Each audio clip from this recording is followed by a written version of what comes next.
Face. सच में भाभी की चिंखड़ी लगती है।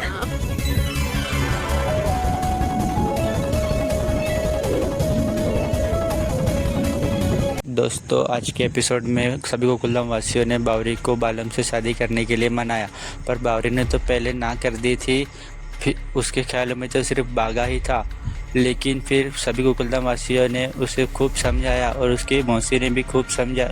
उसके बाद बावरी ने शादी के लिए हाँ कर दी। फिर बालम ने भी तभी कह दिया कि आज के आज ही सगाई कर देते हैं।